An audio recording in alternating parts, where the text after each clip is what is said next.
Welcome to the Harbored Thoughts podcast. This is your host, Madeline. Here at Harbored Thoughts, we divulge the thoughts that we rarely choose to voice. The intention of the Harbored Thoughts podcast is to break the stronghold these thoughts may have on us and allow ideas of our depths to come to the surface. Let's chat. This is excellent. Oh, I wanted to ask how to address you because perhaps you will say things that you don't want the world to know are coming from you. And if you didn't, you could be known as anything you want. I could say, this is Madeline on Harbored Thoughts, and her guest is whatever you want to be called. And it doesn't have to be your name. It doesn't have to, it could be anything, but it has to be something. Yeah, no, you just call it Behnam. That's fine. Okay, great. It's Behnam. And this can be like linked to you as a person, Behnam, or it can just be like you're just the ethereal Behnam. Okay. Welcome to Harbored Thoughts. This is our first episode with a guest, and I'm going to initiate this podcast through a tea selection ritual, and I am going to tell you about the 5 tea selections that we have, and you can pick one, and we will brew it and drink it together.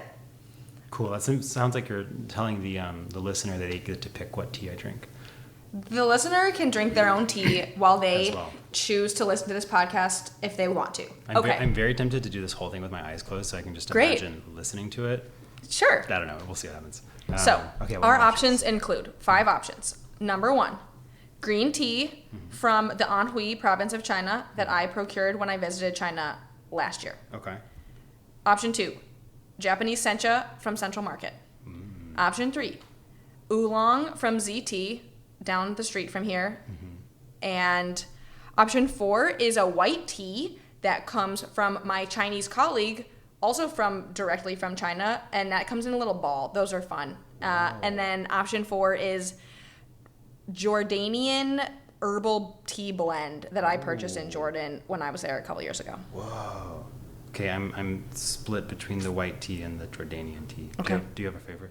I mean, I want to do the white tea because it's fun the way it like... Okay, let's do it. It does a thing. Cool. Okay, great. Oh, it comes in that little packet. It comes in a little packet, and then it's in the little ball, and then it's gonna like expand. It's very cute. Oh, wow. Yeah, so we're doing this. Oh, it smells great. Also, this is a day of firsts because this is my first podcast with a guest, and this is my first time using this teapot. I was wondering. Juan got me this pot. Thanks, Juan. Sorry I haven't used it until today, but I'm really glad today is the first day. Okay. And then I don't know what we should set the timer for. We'll just Timer? Whatever. 3 minutes, 4 minutes. I don't know. Oh, for the tea. Yeah. For the chocolate stuff. Yeah. 4 minutes, you said? Let's say 4. Okay. Do you want me to set it now? Yeah. Yeah. Okay. It's live. And then we have the little plate. Wait, do you have just like steaming hot water that comes out of that? We can talk about it. Okay. Yes. Okay. Wow. What the fuck? I do have steaming hot water that comes out of my kitchen, in fact. And my mother had one of these at our house, and it was like the only house thing that I wanted, and I had to get it put in. So a lot of people have like soap dispensers, which is weak. No one really needs soap that lives under their sink, as far as I'm concerned. So I had the soap dispenser hole repurposed into an instant hot water maker, and so there's an instant hot water tank under there, and it's 180 degrees when you pull the lever, and it's elite. That's kind of next awesome. Level kitchen life. Wow. Yeah. That's... Also here, we can look at the fun tea ball opening. Ooh. It's like a... Oh, man, it makes me think of like one of those like... I feel like there's like a moss creature in a Miyazaki film. Do you know what I'm talking about? Nope, but I like it. It's also reminds me of like one of the Sesame Street characters. I think it's the trash guy. Oscar the Grouch. Yeah. Yes, Yeah, I would agree with that. We can just put it right there. Okay. And then I'm going to move this because we're going to take the steep route. Oh, this is one of my pet peeves. Okay. Is oversteeped tea. I would rather drink understeeped tea, so we're going to steep it the correct amount. Okay, which is 3 to 4 minutes. Correct. Cool. As far as I'm concerned. Today. And then we can talk about why we're having a podcast. Cool. Great. We can... So... I wanted there to be some consistency with these, but you can talk about whatever you want to talk about. Okay. And I feel like I'm really glad you're actually the first guest, because the reason I wanted to sit here is to talk about the difference between sensations and thoughts.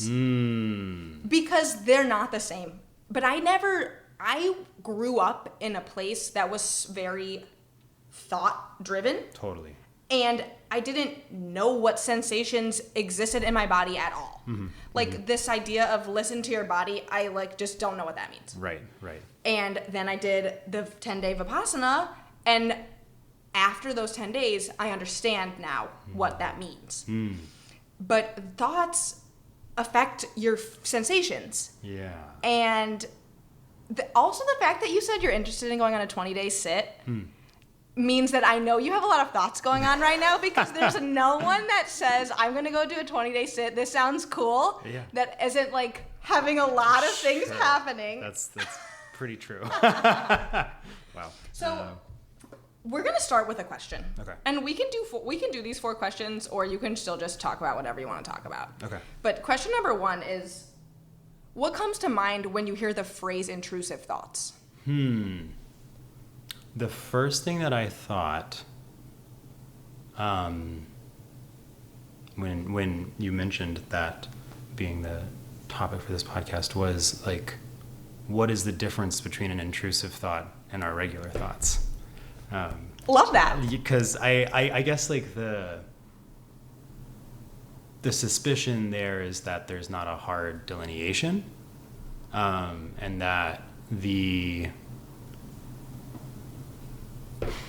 intrusiveness of it, or the spontaneousness of the thought, is more likely maybe just the fact that it's incoherent with our sort of meta structure for what we expect our thoughts to look like. But in reality, it's being juiced from the same place that all of our thoughts are. Our timer has Great. gone off. That's an excellent answer. That's an excellent answer. Which, I mean, it's, and I honestly don't know anything about the clinical definition of intrusive thoughts, or Neither do I. If that's a pathology or something that people experience. And also, I guess it could maybe be somewhere on the spectrum of that to full on hallucinations of some kind or another. And I think hallucinations are very different from thoughts. But are they? Yeah. I mean, I haven't really had any obvious experiences with hallucinations that it's yeah, I guess the do we cheers? Is Sure. that a thing? Cool. Okay. Ooh. It smells amazing. Okay, well, yeah, getting sidetracked. So yeah, what do I think of when I think of intrusive thoughts?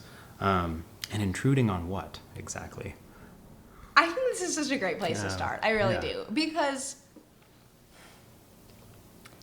there seems to be such a rigid path of how we're expected to follow just our daily lives. Totally. You mean in the normal Western world, yes, when we do the stuff, and yeah. Mm-hmm. Yes. Well, and even so, we're in the United States of America presently, Texas specifically, and I was in France recently, last week, in fact, and the pace of life is dramatically different in France than it is here, and even just thinking my thought pattern of I should be doing things quickly and I don't know, it's just why to me intrusive thoughts are anything that is taking me off of the the script. path that the script. Man, that's so interesting. I was listening to a podcast earlier today that was recorded started right at the beginning of COVID. Okay. And so there are all of these just random mentions of the sort of artifacts of things that were different during that time. And one of the things they mention is how weird time was feeling for everyone in that time. And where there was kind of this absence of the sort of linearity of time and chronology and those kinds of things. There was also some subtle mention to how, for maybe in some ways, being able to step out of that type of relating to time and into something that's a little bit more like almost indefinite, eternal in a way, like was kind of a relief, just in the sense that it's that linear time's like not the only way of relating to time available to us, but it's so like, yeah, scripted. I mean, that's kind of how our train runs, right? Yeah. It's like on this idea that like there are minutes in an hour, and that we all reciprocally share them, and that things have to happen at a certain time. And anyway, it's like kind of like the container for it. But yeah, intrusive thoughts going off script. Great. Okay, we're going to move to question number 2. Okay. And then after question number 4, we're just going to talk about whatever we want to talk about. Okay. What does it feel like in your body when you have a thought that you want to say but think that you shouldn't?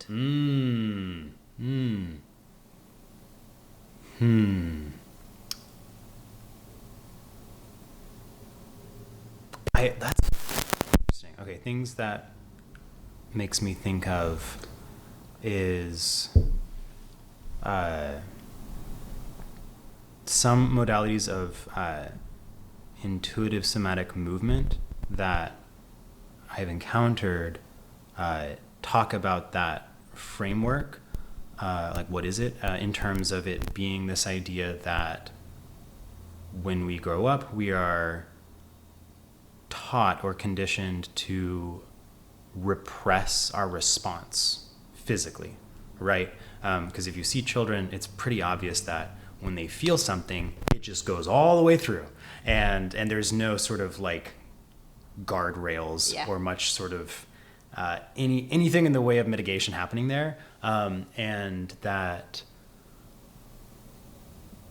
the learned conditioning doesn't necessarily come with a way of still addressing what that's in response to. Yeah. Right? Because it could be that like something is painful emotionally or physically, or like you're shocked or scared or this or that. And the sort of full life cycle of the response to those things involves the body, involves like this whole thing.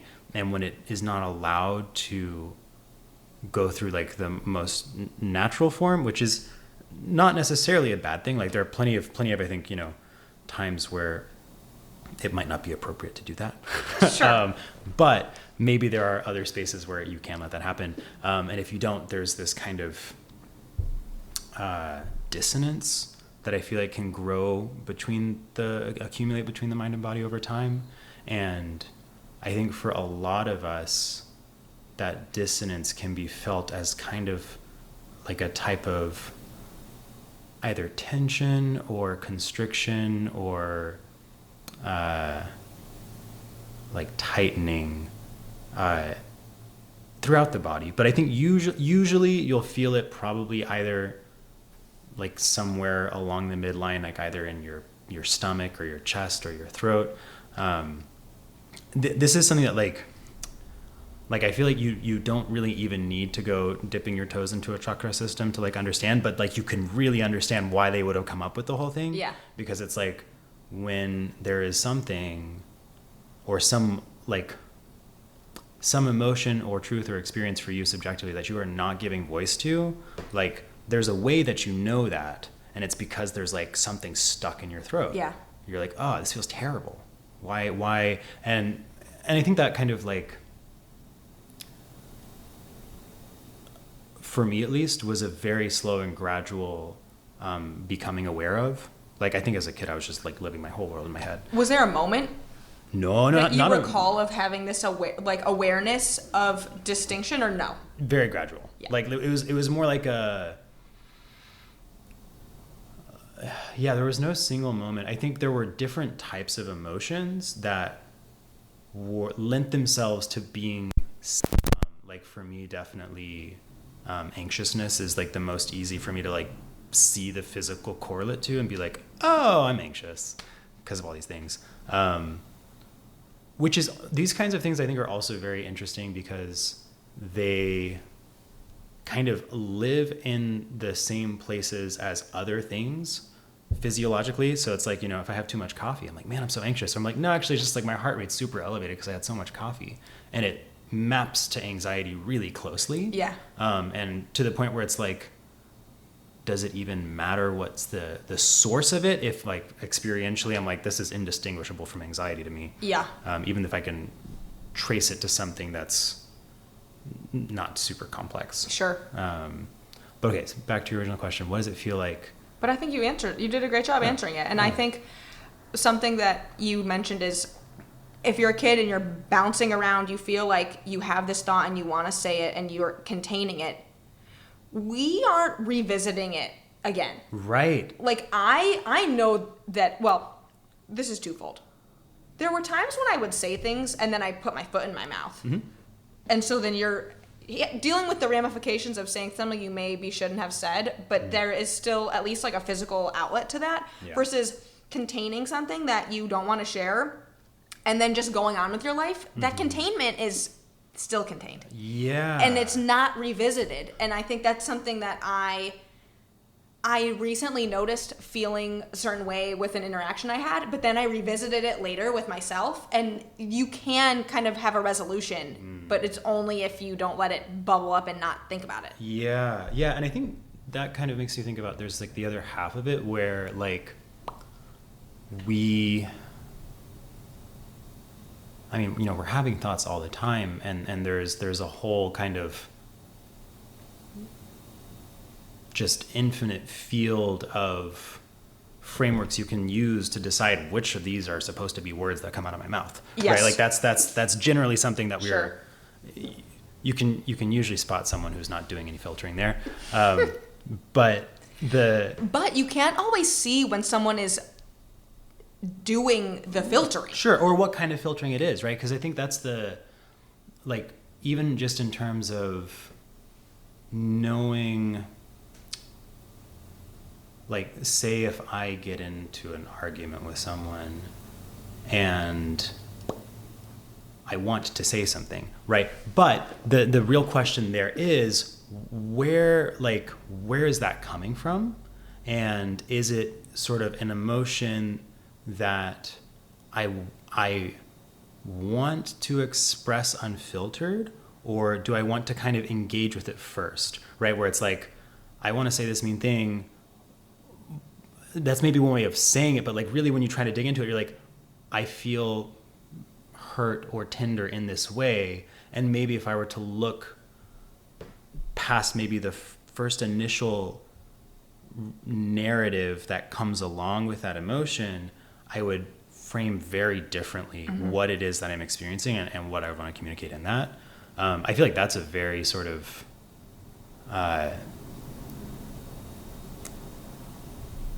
like an active space, in the sense that I feel like as you get older, like you just continue to refine what is happening there for you. And then it goes the other direction though. The filtering declines as you age. It increases and then it declines, because then you see they're elderly people who don't filter. Sure. Yeah. Well, and it's like in those cases too, like, you know, if you think on like why maybe we were conditioned the ways we were, and whom or what that conditioning was in service of, a lot of times you know there's some other way to do it that can see like the humanity in what you're experiencing and express it in a way that's not meant to like harm other people, but is also like has enough distance from it to not identify or entangle yourself with the experience of it. If that makes sense. It does. Okay, we're gonna go to question 3. Cool. Oh, this is a good one. When was a time you experienced serendipity or inexplicable coincidence? Oh no. But you can pick anything you want. Okay. Yes, please. Oh wow. Yeah. I say oh no, not because I don't want to tell the story about how I was just, she lives in a red house. I wouldn't really qualify that as serendipity. Sure. But I think... Well, do you think that serendipity is related to intrusive thoughts at all? Oh, man. Oh, no. I'm saying oh, no, because this relates to, like, probably, like... Come closer just in case. Oh, yeah. Like the last, like, 200 hours worth of, like, audio content I've consumed. Okay. And I'm trying to figure out what level of steps backwards is appropriate. So I feel like serendipity is a hard one for me to allow myself to experience. Okay. I think in part because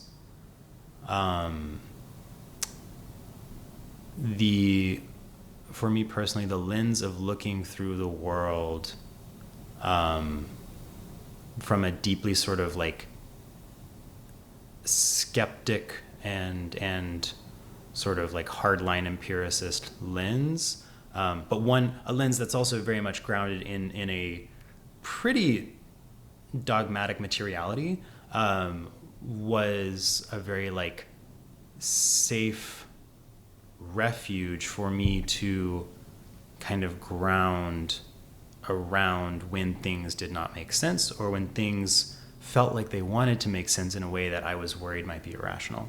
I think because, like I think everyone, some part of my mind really wants to experience that. Mm-hmm. There is some part of my mind that would, like all of our minds, which are doing this all the time, which is to see patterns in the world, and have those patterns not necessarily be like arduously, consciously, logically put together, but instead intuited, right? And like coming from within. Sure, coming from within, or just coming from a felt sense of knowing, right? Like as opposed to a knowing that you can very readily externalize and then have someone else validate, right? So I think serendipity for me, it's very much sort of this this expression of the intuitive knowing, the felt sense of knowing, that often has no rational communicable mapping, and that for a very long time I think was just not a place I was willing to go. Sure. Well, I have a tangential question that's related to your reaction to this. Yeah. Do you live your life feeling like you want to have a sense of control?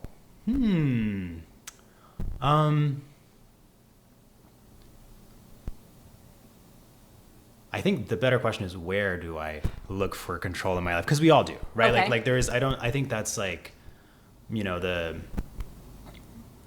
the idea that you are opening your front door and stepping out into a world that is pure chaos. No, you don't realize that there are going to be all of these ways where you assume the isness of things in a certain way. You're like, this is just how this is. I can rely on that being that thing.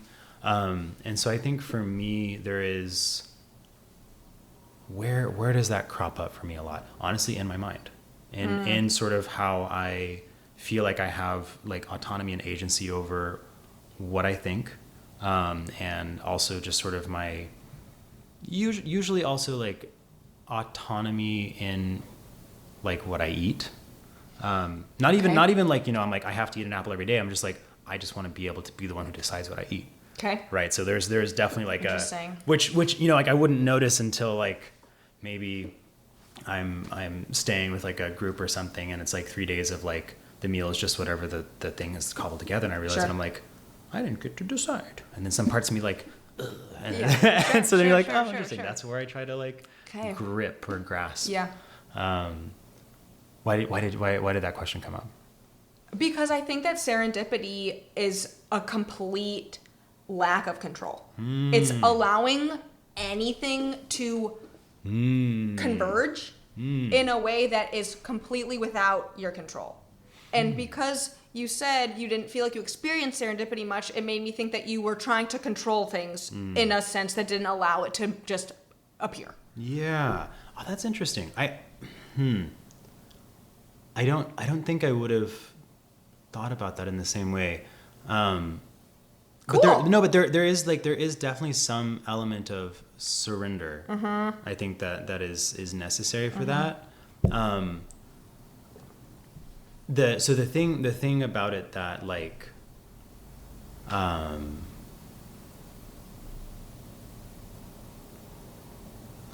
no, that doesn't matter. Okay, so I'm curious. Okay, what have been our 3 questions so far? What comes to mind when you think of intrusive thoughts? Okay, that one makes sense. Yep. What does it feel like in your body to suppress a thought? Okay, that one seems to follow. And when was the last time you experienced serendipity? Yeah, why was this the 3rd question that came to your mind? Okay, that's a great question. Because I feel like thoughts are serendipitous. Like, things are just happening around us. And I am embracing a phase of my life where I don't want to have control. I like want to have a thought come in and see where it takes me, or like experience a sensation and then see where it takes me. So I feel like allowing serendipity to happen can come from allowing an intrusive thought to take over. My brain just put these questions down. This is great. So this is kind of how I'm answering on the fly. No, this is well, the thing that this makes me think of is like if you go on a meditation retreat or you bump into Buddhism somewhere, which probably it's impossible not to these days.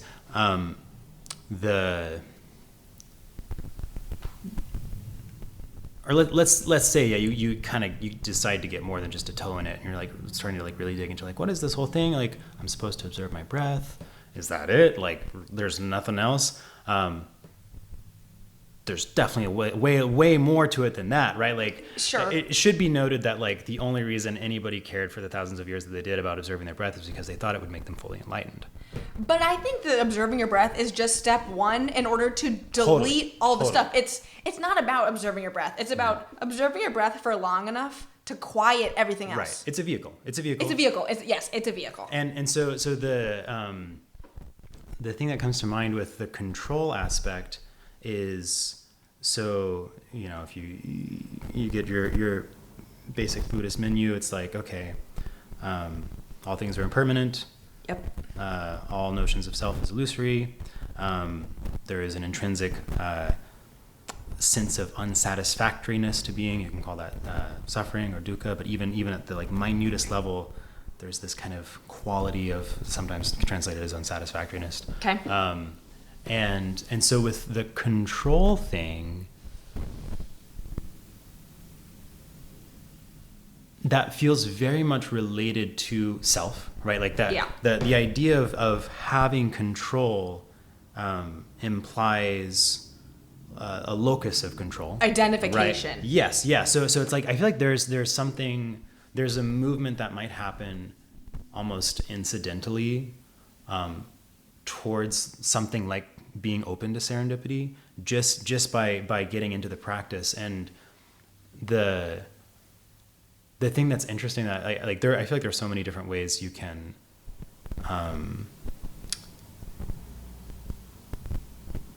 play with these different Buddhist concepts in your meditation. But like one thing that, when I was just like, I don't know, sometimes I feel like when I sit, I like not able to access this sort of connection to the practice that I want. So I'm like, okay. it's like there's like this little, crusty black orb, and I'm like trying to get inside. I'm just like tapping on all these different corners, and I'm like, when is this thing gonna crack? And there was one of the 10 days that I went on, one thing that was really consistently effective for me was just trying to do literally nothing to make the next moment happen. I'm like, I am not, like, I'm not even going to put the slightest ounce of anything I dare the next moment not to happen.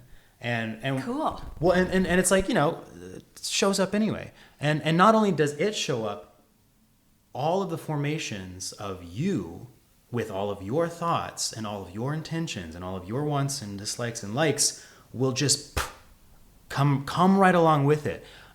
You might even say they're dependent on each other.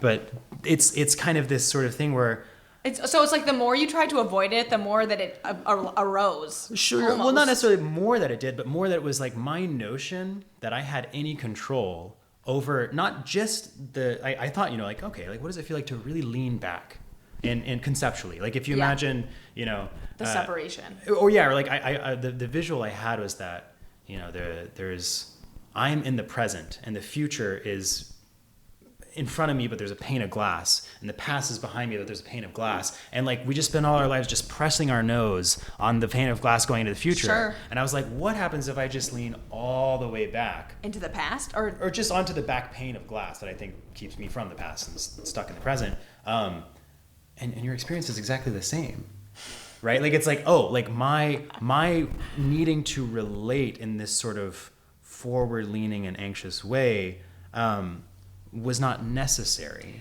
You know why I like this metaphor? Because I love nostalgia. It's like super fun for me. Like thinking about trying to just embody a past experience or a feeling of a past experience, like it brings me so much comfort.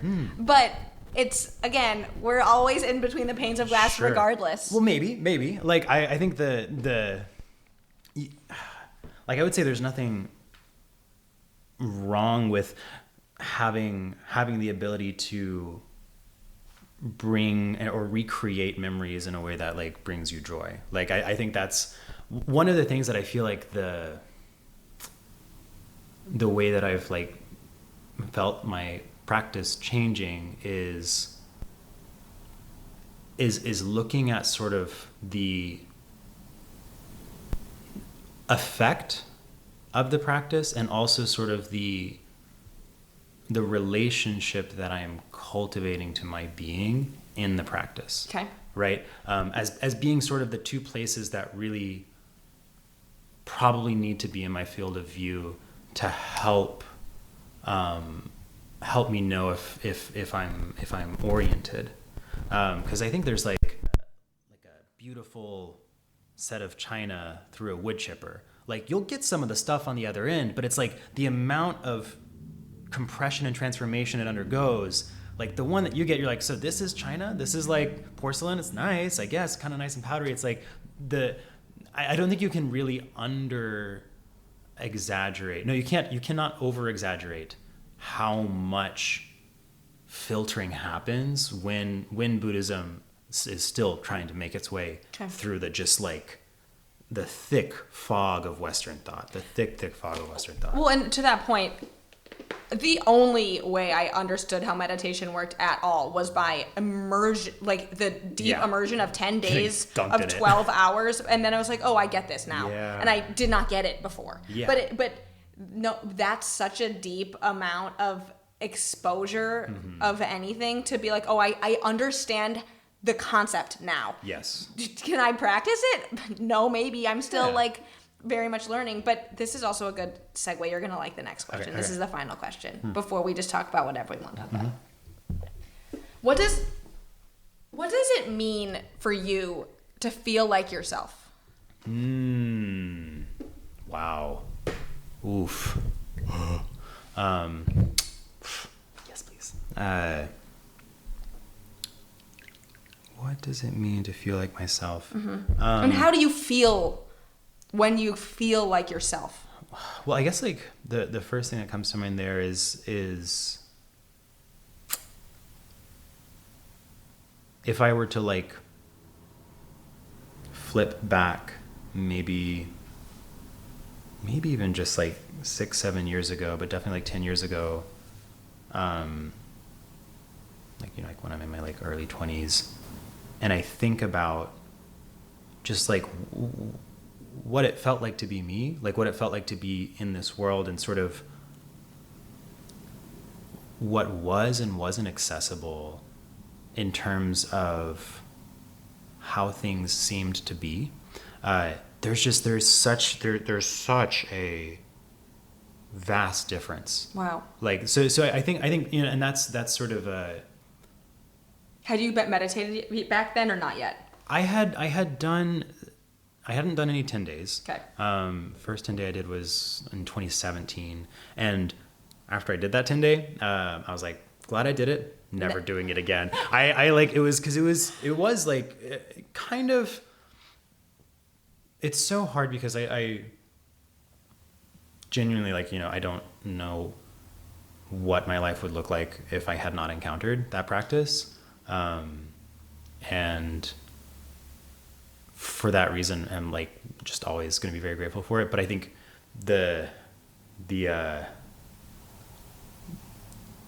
leftover violin student teacher in me also sees that group lessons are never as effective as like private lessons, right? So from the perspective of like learning meditation, if your main heavy entry point is something like a Goenka retreat, where you can definitely avail yourself of the assistant teachers, but they are understandably going to stay pretty closely with a set of responses that will be true and generalizable for all people, right? So they're not going to and for like really well-founded purposes or reasons like get into what maybe is specifically getting in the way for you of accessing a version of the technique that's going to be helpful.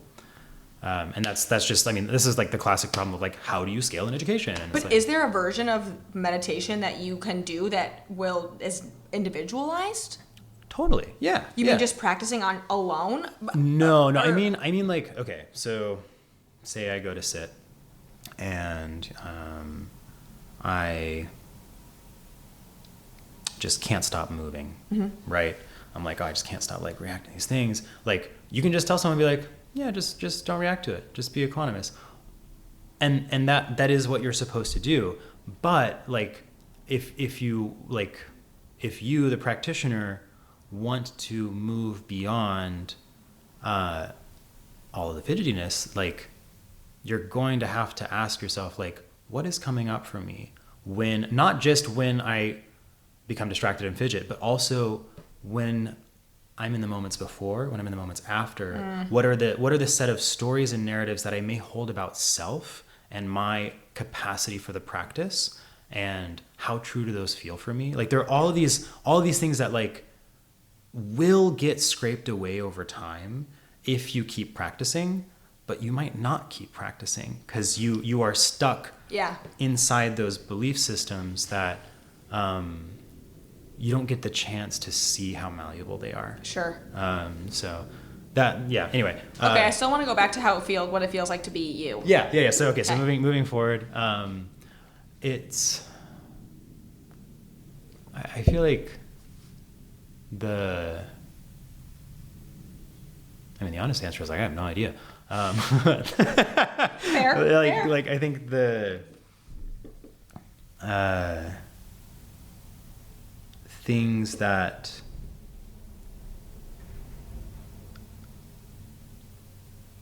it feels sort of like there is a shift in where sort of the space of engagement lives for me. Okay. And it kind of goes back to what I was mentioning in terms of like, how am I relating to this meditation or this experience? Like there's like a whole like interesting sort of dialogue or meta literature on whether the Buddha says anything about free will, and roughly the answer is he doesn't say anything about free will. Okay. Which you got to know he had some kind of opinion on it. Like, It's not like he didn't spend time introspecting. If you try really hard to locate a sense of self, it can be pretty frustrating, right? Okay. And in the sense, right, that, and that's what I think is so like fascinating. Well, it's like it's fundamentally different between not just the East and the West, but even if you go into the Buddhist tradition, the time of the Buddha, like, 600 BC, whatever, like there's the Vedic texts. There's already some really sophisticated stuff happening around like deep meditative states, all this stuff, blah, blah, blah. But what's present in the majority of thinking around that time still is that there is some self, some union, some I, some right? Like that's yoga is a perfect example of this idea that like as you strip away through meditation all of the illusory notions of being, what you arrive at is your soul, your union, your oneness with the universe, and that still has this I-ness to it, right? Like it's still very much this idea that there is like your inner divinity, blah blah blah. Sure. And there's a reason that like that is such a sticky concept for humans, right? And in the West it just runs rampant. It's like individual is everything. Yeah, right. And like the most like Judeo-Christian theology, like predicating your either eternal salvation or damnation on this immutable soul object, which doesn't get questioned at all. And so the Buddha's like, I really don't think there's one. Like he's like, I think if you keep looking hard enough and you look in the right ways, you're not gonna find it. And even that starts to kind of like the next 500 years, like the subsequent kind of epochs of Buddhism, they're kind of like, oh, well, but like maybe they're, and like that's when there starts to be these splits in different philosophies. There's this like guy Nagarjuna who he like kind of shifts and splits the Mahayana from the Theravada. It's like the old school versus the new school. Not new school, but like they start to really emphasize emptiness conceptually, the practice of emptiness. And so that's kind of the train I've been on lately, is which it's interesting because it is so helpful to have access to sensation in the body for any of these experiences. Right? Because it's such a like primary source of knowing, of like phenomenology, that like without it, I don't think you're able to understand when you're just kind of intellectualizing things versus meditating on things. I have a great tangent. Yeah. Well, this is tangent time. Yeah. Are you familiar with the telepathy tapes? Yes. Okay, well, then we could move into this consciousness concept, or even people, what is it, agnosia? Agnosia, what is that? Maybe I'm not using that word right. Like people who are disconnected from their body, like people who have severe autism who don't relate to their physical being. Like they cannot use their vocal cords the same way, or they can't, just a complete disconnect to their physical being. But if you're saying that your relation to your sensation is a grounding and oneness for you, there are people who exist on this earth who just don't have that. Totally. I guess like the reason I feel like it's very helpful is so that you are able to so what I think it becomes really helpful for is realizing that there is more than one way to view your experience. Okay. Like just to even have the second perspective where it's like, if like your ex just broke up with you, now they're your ex, and like you see their picture on Instagram with like a new person, and you're like, whoa, like there's the thought storm. There's that, whole spiral.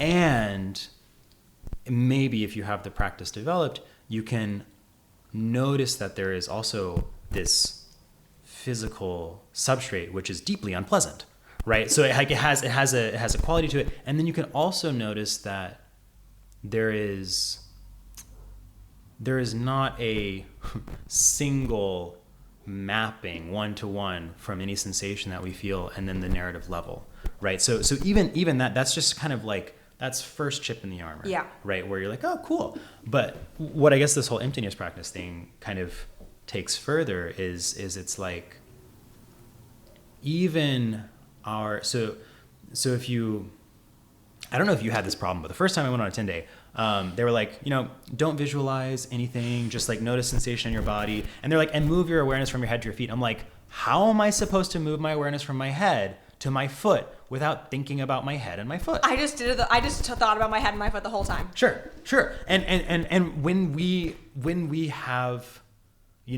spent our whole lives, being kind of, I don't want to use the word conditioned again, but like, taught to develop a model of the body that leverages the visual intuition, it becomes preposterous to think that there is a way to perceive directly sensation that does not have a mapping onto a 3-dimensional space. Yeah. And I remember asking, that was like one of the few questions I ever asked on a 10-day. I was like, how am I supposed to do that? They're like, don't worry, it goes away. And they were totally right. You just don't think about it anymore. Well, and not only do you not think about it anymore, you realize that, whenever you're thinking about your head, you just came up with some shit. Sure. Or you just decided that you have an idea of what your head is, but maybe that's not my head. Right. Like your head and my head are not the same. Well, and I can picture my head in 1,000 different ways. Yeah. Right? Like I can picture it in good lighting. I can picture it in detail. I can picture it in vagueness. I can picture it with implications for what the sensation mean about my being and my health. Well, it's funny because the way you just described your head is completely the opposite. Like when I think about my head, it's much more internal. I'm thinking about like a space within my skull, but it's infinite. Sure. Well, and this is great. This is another very interesting thing. Is it's like, we have this idea that there is like, okay, you can feel your skin, you can feel your this, your that, whatever. You're like, these are just words. You don't actually know what you're feeling. Sure. And if you are inhabiting a space for long enough where you really are trying to pour all of your attentiveness and your awareness into just the felt sense, it just keeps opening up. Yeah. Right? In the sense that it's like, one thing that like might happen after a certain point is like, you'll start to realize that like within the field of perception, you're trying to stay within the body. Yeah.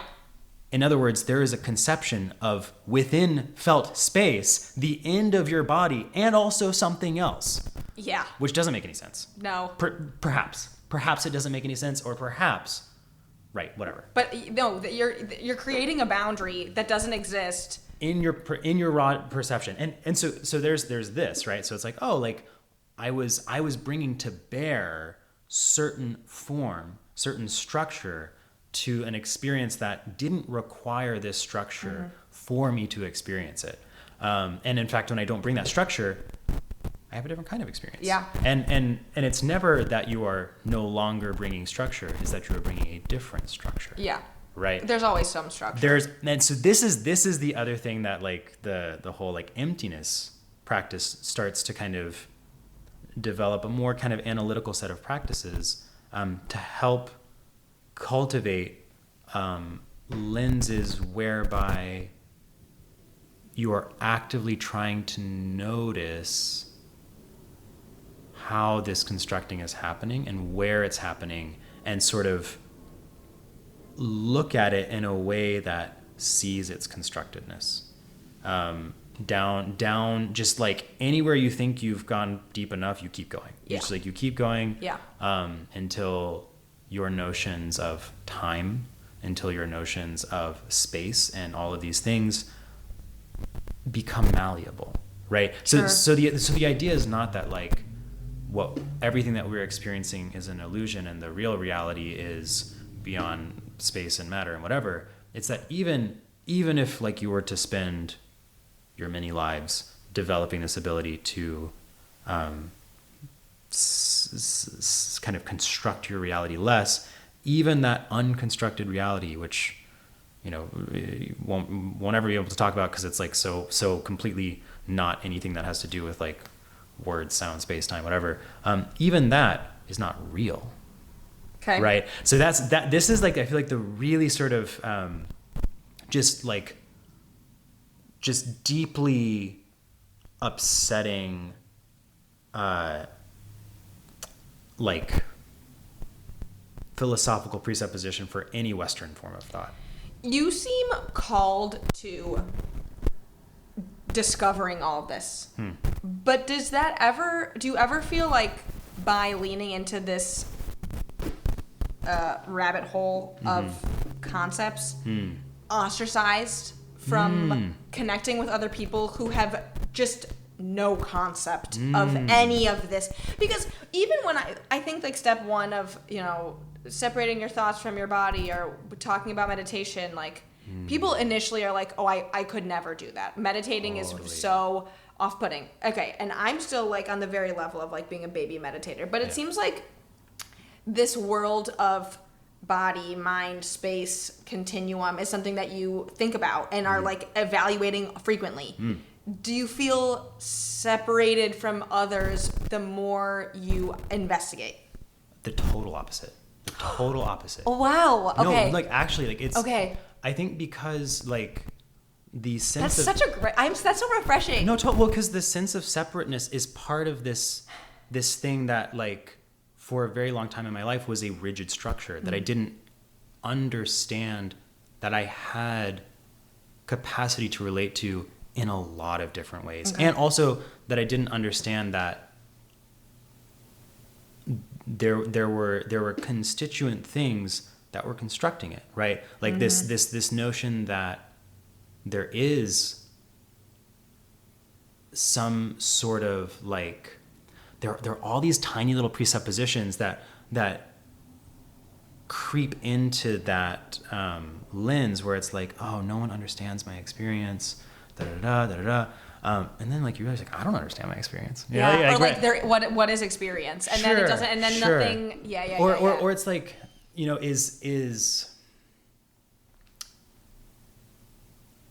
is what I need to be able to access a sense of deep connectedness someone saying and me feeling like they're saying it for real and they're right, that they get what I'm feeling. Turns out no. But I still, and maybe this is a human experience, maybe it's not, I still find validation from external sources. Totally. Like, is that unavoidable? Yeah. Well, so I think it's more like, so I think one of the elements that for me has been necessary, like you haven't been able to engage with the practice meaningfully without it, is developing a much deeper sense of compassion for all of those human happenings.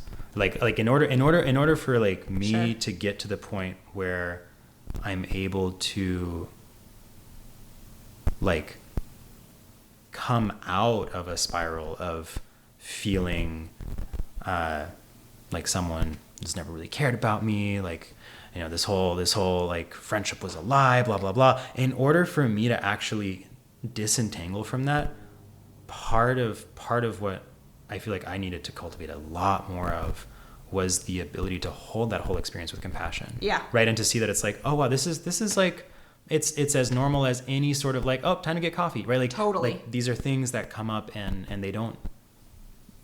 they're not speaking to, or I guess we don't necessarily have to hold them as speaking to our moral character. And this goes back to like the idea of like, how am I relating and like, what does this open up when I relate to it this way, where it's like, the Buddhist lens of trying to see all beings with compassion, that's not like an objective scientific reality, in the same way that like you could also walk around with this idea that you need to be a physical instantiation of moral perfection, and all you need to do is just feel like, what do you want to do after you hold these two different lenses, right?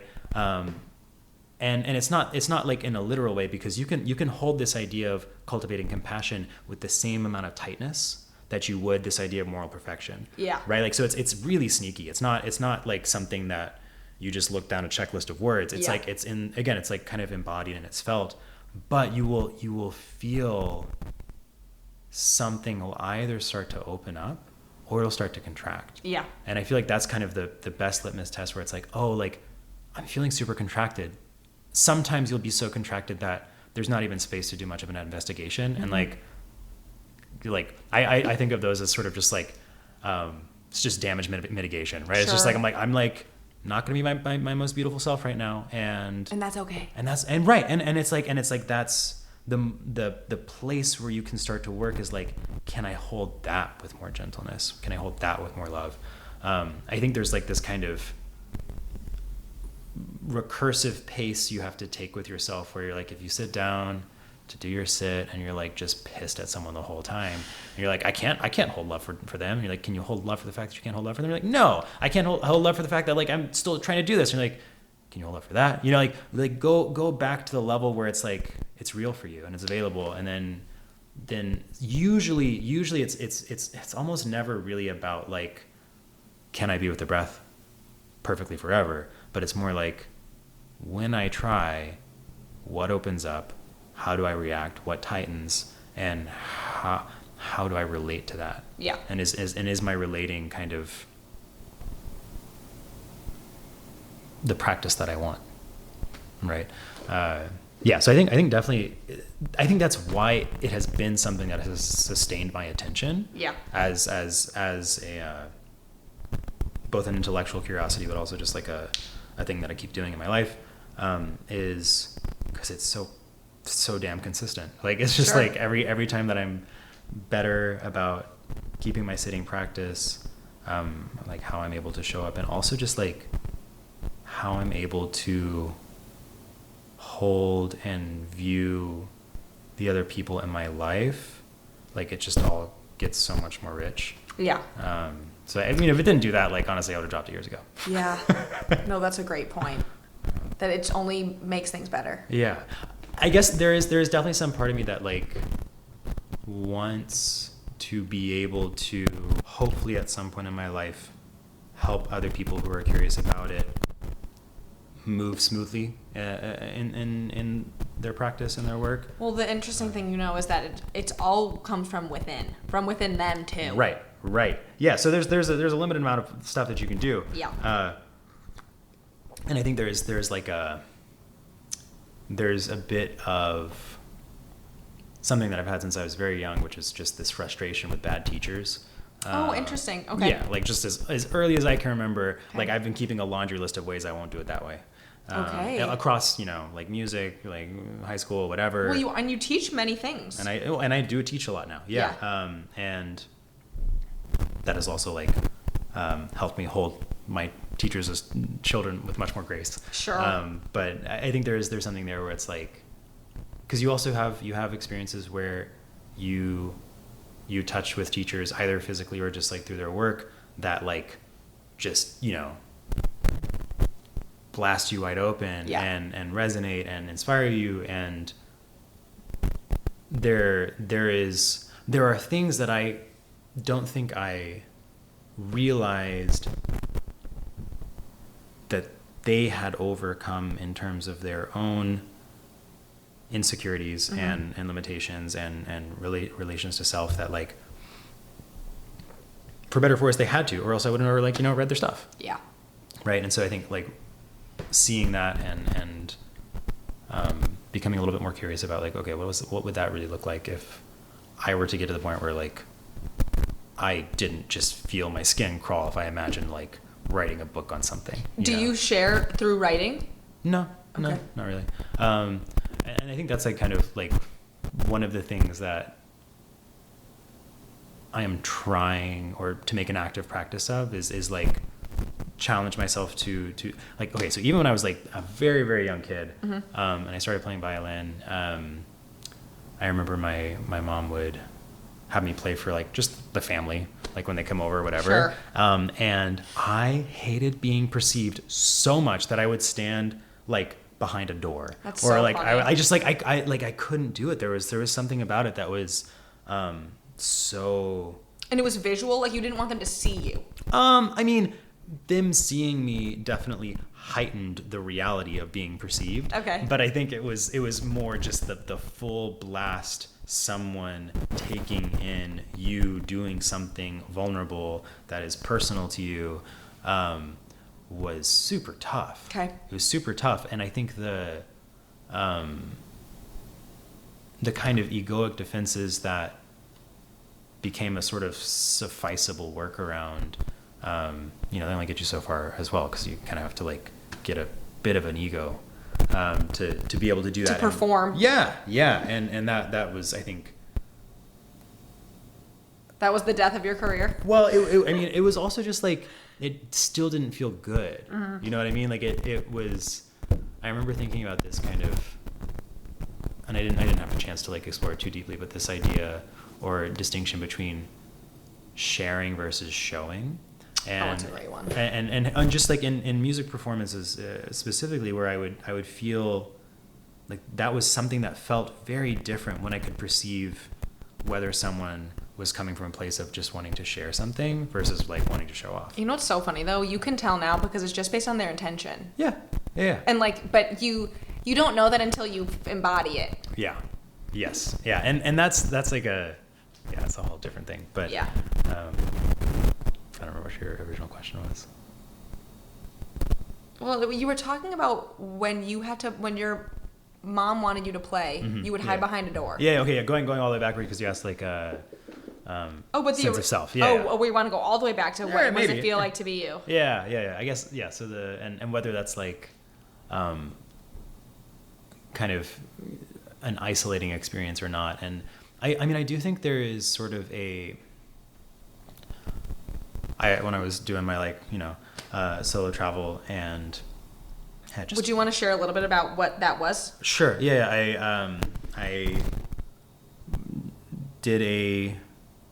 I was out of the country for 75 days. I did a few weeks in Peru with some friends, and then tagged along with a good friend who now lives in Brazil back to India. We were there for a few weeks, and then I was solo for about a month and a half. And then I whipped through Tokyo with my partner on the way out and came back. So longest amount of just traveling on my own. Like I've lived abroad for like school and stuff, but that was like when you're just like studying the whole time. Yeah. And so I had just like all of this free time, so much free time, that I realized I really didn't want to spend looking at stuff or walking around or buying stuff. So I kind of rediscovered my reading habit. Oh, great. I was reading a lot. Okay. I was reading a lot and just having a great time with that. And why did I bring this up? Oh, yeah. So it was like there was something that came up at one point where, as a thought experiment, I was like, okay, if someone told me like, you are guaranteed like full enlightenment. It's gonna be great. You're gonna get it all the way there, but no one else you know or love is gonna get any of that. Like I felt this like really deep sadness. Like I was like, no way. That to me felt, and I was really kind of surprised because I was like, that seems like a good deal. Like they were gonna suffer anyway. But there was something that like kind of clarifying about that where I was like, who asked you that? Myself. I just Oh. no, I just was like bored again. And so like that was just like a little thought experiment I was playing with myself. Okay. And I was like, wow, like that for whatever reason was not expected and not really an articulated part of like how I thought of what this practice was in my life. But I think that I have been living there in some sort of inchoate or unarticulated way, but maybe not fully like embraced. And so I think there's something like entangled or commensurate with all of the ways that the practice has been like so incredibly helpful within my own mind and with my own experience. And I think just with like being able to access like the sense of like immeasurable giftness of being, right, versus being like, what the fuck do I do with this, sort of. So like even just knowing that like I have had those periods of time where it was like, it did not feel like a gift. Sure. And knowing that it's like possible to like traverse away from that and into something else.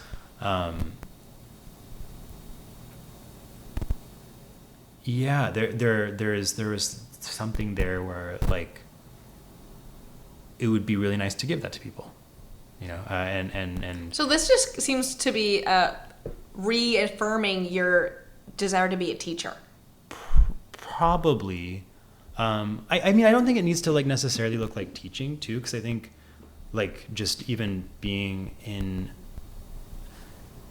participation with someone's movement towards that, right? Like, Yeah. like I think that's like why I like to host like Sunday sits and Sure. like, go to these kind of community things. Is like, it just like it feels like it's really aligned with that, and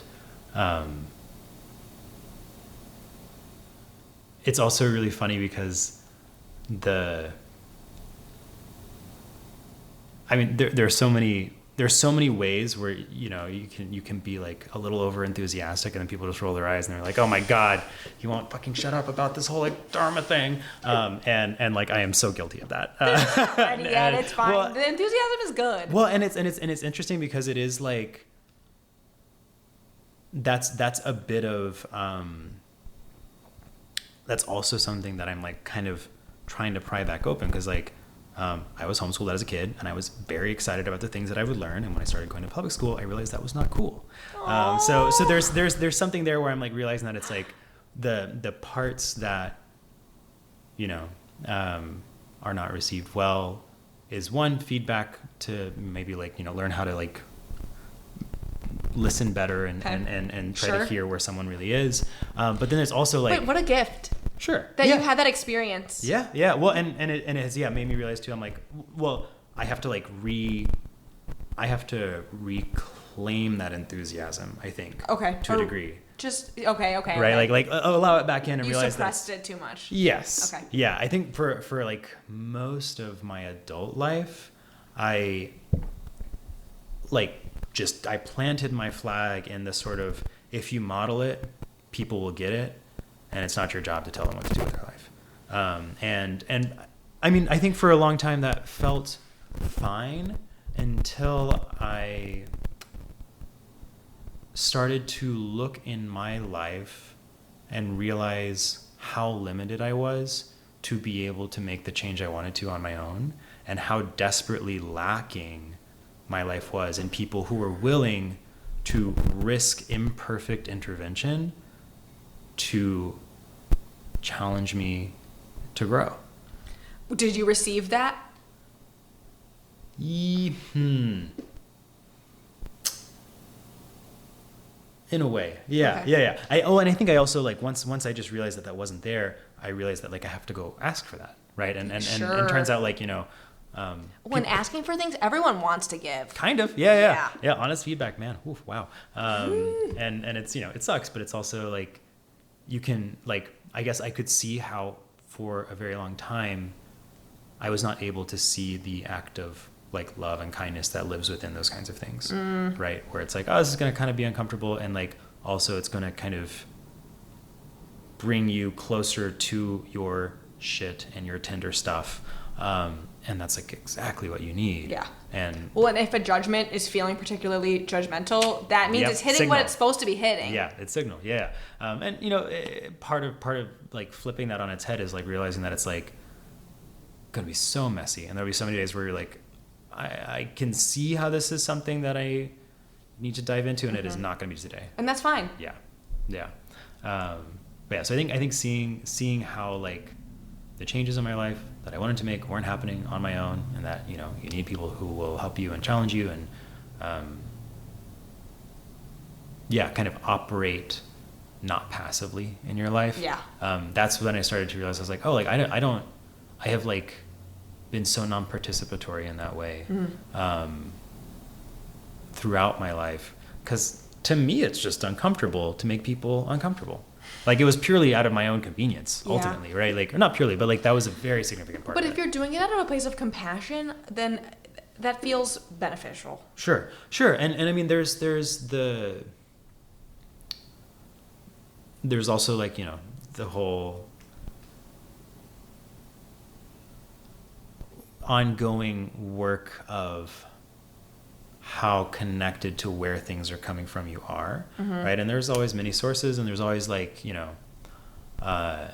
will inevitably discover that you were kind of lying to yourself about some things. Okay. Right? And that's okay too, right? Because it's Yeah. like, that's like first time you ride a bike, you're gonna like knock your knees and fall off. It's like, it's not gonna happen immediately. And so just kind of realizing that it's like, okay, that's gonna be a practice that hopefully Yeah. I will get more skillful with over time, and also then be able to like use better. Sure. But yeah. Are there any final thoughts or sentiments that you want to conclude with? Well, okay. Or questions? You can say whatever you want to say. Yeah, I was gonna ask you some stuff. When was your 10-day? A year ago. It was a year ago. How do you feel like your relationship to that experience specifically, but then also to like some kind of meditative practice since? What do you feel like that trajectory has looked like? The year of 2025, my New Year's resolution was to learn how to listen to my body, which was something very foreign to me at the time. And going to the Vipassana 10-day was the first moment where I was like, oh, I understand the concept of this now. Like, I get that this exists. And one of the things that I had thought about in terms of like, what does feeling sensations mean? I thought that I would be able to like feel my organs. I thought I could feel my pancreas excreting bile. I thought I would be able to be very physical and like anatomical, which perhaps with more meditating that could be the case, but I soon realized the point is not to have these anatomical experiences. It's to just not let your brain take over everything. And I'm still discovering what listening to my body feels like. And in another vein, it's like finding my intuition, is hearing my intuition and listening to my intuition and discovering what that is. Because I felt like I had a very strong sense of that early in my life, and then it waned. And then this has been my bringing it back up again. And with the meditation, there was a moment a couple weeks ago, I was feeling disappointed. And I was thinking, okay, Madeline, you're feeling disappointed. Like, what does that feel like? What are the sensations of disappointment in your body? And so I was walking down the street and I was like, okay, disappointment. Like, ugh. I was really trying to focus on what that was like. And then it went away. Because I was trying so hard to identify in my body what disappointment was that I couldn't. And then it just was gone. And I was like, this experience never would have happened without the Vipassana. Trying to separate my body from this idea of disappointment, I just couldn't have even grasped any of that before. And the fact that I was able to identify an emotion, try to in a sensory manner, embody it, and then get over it within 15 seconds was so awesome. Yeah. So I know that is, again, just the tip of the iceberg of what am I experiencing and how is just these ideas of emotions really doing things to me. Because, again, my ultimate goal is to just operate on a higher frequency. There's this concept of, consciousness and frequencies and whatever is happening in the ether. But I want to be alive. I want to be at peak aliveness. And seeking the high vibrational whatever it is kind of my MO. Oh, and my other New Year's resolution for 2026 is to discover what I'm capable of. Whatever that means. So here we are, trying to just hit peak vibrations and discover what we're capable of. And I feel like the Vipassana really enables that to exist at all. Like, if it wasn't for just quieting the noise, none of this would have ever manifested at all. Yeah. Wow. I mean, okay, so some things that pop out for me there is one, I love that you are trying to orient around this desire to be alive and aliveness, because I think that's hard. I think it's hard. It's very conscientious. Right. Well, and I think it's like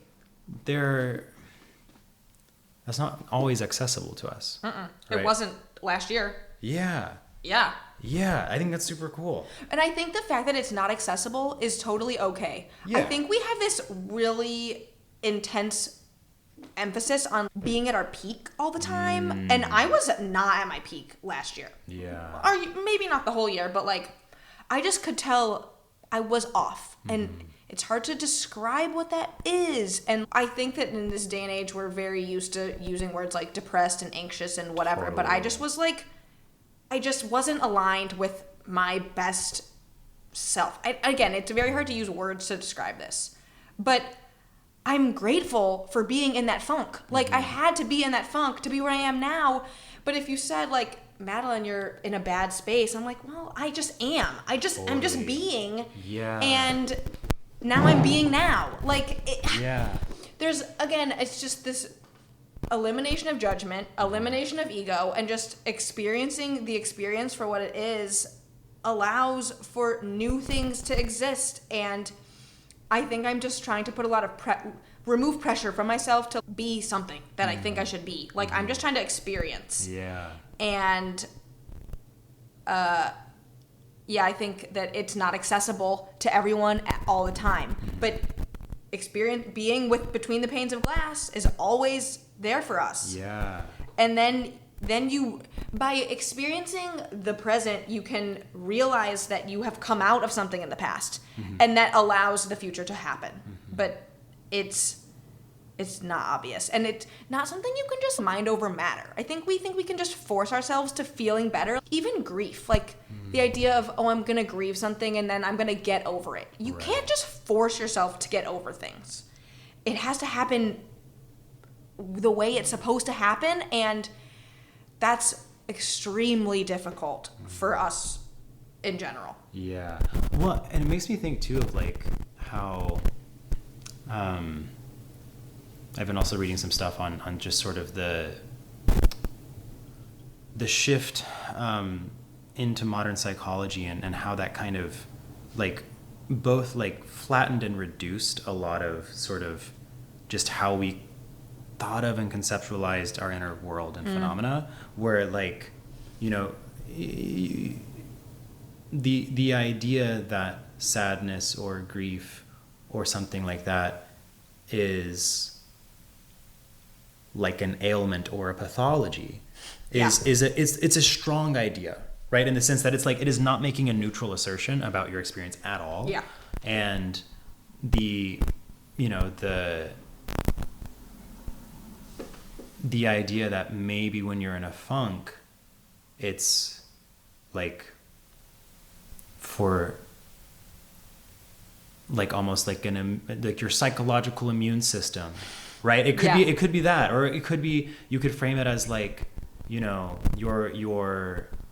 there is something trying to be communicated to you spiritually, right? Like we are so afraid to even allow our subjective experience to have meaning for us, when it's not something you can put on Instagram or whatever, right? It's like sure. If you're like, oh, like I am so sad right now, something's wrong, versus being like, oh, I'm so sad right now, let me look at my life and see what it's asking me to like turn towards. Or like, let me just embrace this experience of sadness. Yeah. Just experience it. Yeah, like, can you just be really intimate with it? Yeah. Yeah. And that's totally fine. But we just can't. Yeah. Yeah, and it's... And because you aren't, again, we're not supposed to express it. That's the other... Which makes it way harder too. Yes. Yeah, I think that's the other really hard thing where it's... and I'm so guilty of this. Like, I have so much trouble communicating my needs, making my wants and desires known. Like to the point where I didn't even know I had that problem for a long time. Sure. Because it was so pervasive. And also like expressing negative emotions has always been like very scary for me. Yeah. And do you think that's scary for everyone? I think some people, it might be more scary to keep it internalized. right? Oh. And relate to it inwardly. Yeah. I think it just really depends on how you've learned to respond to it, or conditioned or predisposed, all those things. But the thing that I was thinking about with the aliveness, that's something that I feel like has very much shifted in how I think about what is involved in meditation and a Buddhist practice, because like if you like hear stories about the Buddha's life and like what he did before and after he got enlightened, like he was a nut. He was just absolutely crazy. He was like, I'm gonna like, leave my wife and kid and this castle that was like really nice, and I'm gonna go like walk around and be ascetic and like find this yogi, and I'm gonna study all these deep meditative states. He's like, because I have to. Like, I just like, there's nothing that I want more than to like understand this whole thing. And like when it doesn't work with the yogi, he's like, fuck it, I'm gonna go like be an ascetic. And like he basically like ate like one bean for a whole year. And he was like emaciated. He was like totally wrecked, like near death, and like it took him months to just like refeed. And he was like, damn it, that didn't do either. I'm gonna keep going. Right? Like if you had a friend who was like starving themselves and you're like, what are you doing? They're like, oh, I just want to be fully enlightened. You'd be like, I'm gonna take you somewhere so you can get some help. But for him, like there was such a deep calling, and there was so much he was willing. And again, this, you can think of this as myth, you can think of this as sort of a metaphor, right, if you want, but one that is like persistent for some reason, where it's like there was something so orienting for him that he suffered through all these things, and it was a very passionate act for him. Yeah. Right. Like, and afterwards in teaching, like, it wasn't something he kind of did apathetically, right? Like, I think our and I'm totally parroting Rob Burbea, who I've listened to. This is a Buddhist meditation teacher, and because he talks about this, where he's like, the Buddhist suttas, in them, the Buddha talks about himself as a heroic figure, right? Like, and that's very not all things are empty. That's like, that's very ego-filled. Well, it reads as ego-filled, right? Where if you are identifying with it and you think that's who you are, versus if you like see that when we are in the world, moving through the world, we are bringing some lens to bear. And so you have agency in saying, what lens do I want? Yeah. Right? What lens will allow me the capacity to speak to my deepest desires and like actually make them real? Maybe not necessarily in a physical way, but like in a way where you're like, again, just oriented in your life really earnestly and unequivocally. You're like, I'm finding some physical expression of this inner desire to be this way. And to me, like, that just totally flips meditating on its head, where it's like there is something there where it's like, if you want to really start to dig into the practice, you'll have to assess, like, if you have enough fire, right? Some people have plenty, and it's like, you got to like tame the fire down, and maybe you've got fire in a different place than it needs to be, but it's like, there will need to be something that feels true for you, but that is like, I know why I'm here, and I know what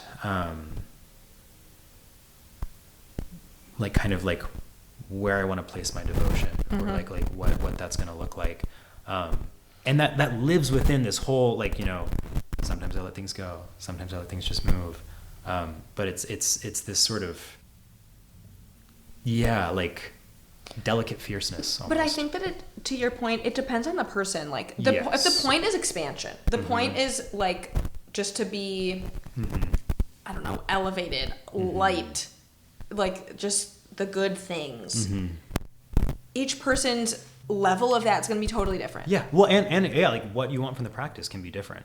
Like, I think that's something that, again, it's like the notion of a convergent path that yields one particular life that's always going to be in a monastery and you're just sitting there until like, you rot. Yeah. You can just discard that. Yeah. Right? Like Yeah. that does not have to be at all the narrative story about your relationship to the practice. And I think if anything, like just knowing that you get to be an active co-creator in whatever Yes. that narrative is. Yes. And you'll probably learn some stuff. The more you try to like just notice what ways you are or are not relating to it. Yeah. Like that's gonna kind of open up and change over time. Yeah. But I think that the goal with anything is just to live in your most authentic manner. To me, at least, that's my like overarching, I don't know, goal's the wrong word, but like Orientation. yes. Yeah. There's so this guy Rob Burbea, something that I really love about him is like he kind of he's kind of like a bit of a bridge between like Buddhist, just traditional whatever, and more kind of mystical Oh, cool. stuff. Okay. In the sense that like he like really encourages the idea that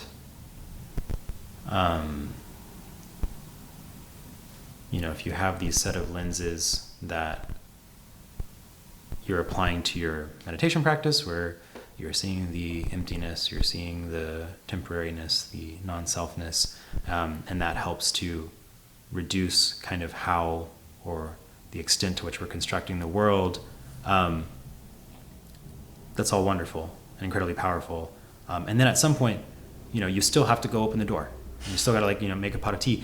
And because of that, you can start to really explore what world do you want to construct. Yeah. Right. And you can start to realize that like there is no need to like be stuck in this sort of polarity of this or that in the terms of, you don't need to like every time you come back into the, the real world and the constructed reality, you only see your experience ultimately as being just the bumping around of atoms at a molecular level that like have their emergent properties at a systems level, but like also ultimately everything's whatever. Like you can,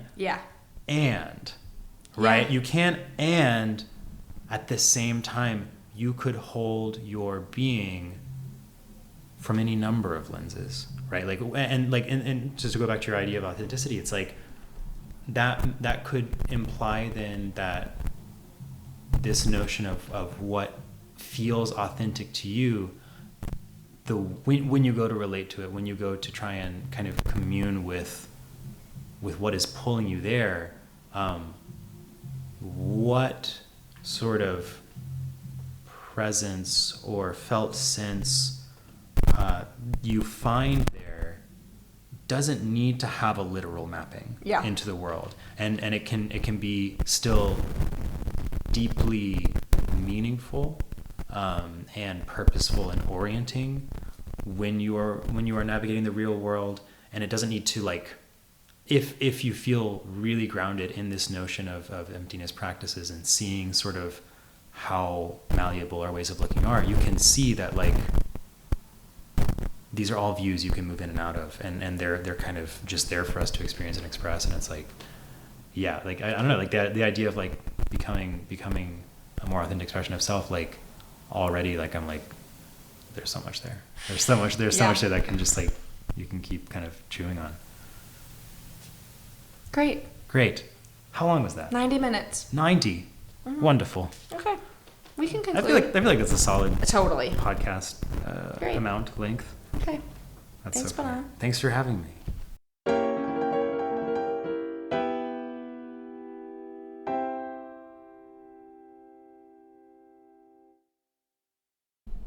That concludes this episode of Harbored Thoughts. Thanks for listening. The intro and outro music were composed and performed by Deuce Bennett. Check out his band, Deuce Bennett and the Tight Five. Cover art for this podcast was designed by Polly Morwood. Production and editing of this podcast were done by me, your host, Madeline Ackery. See you next time.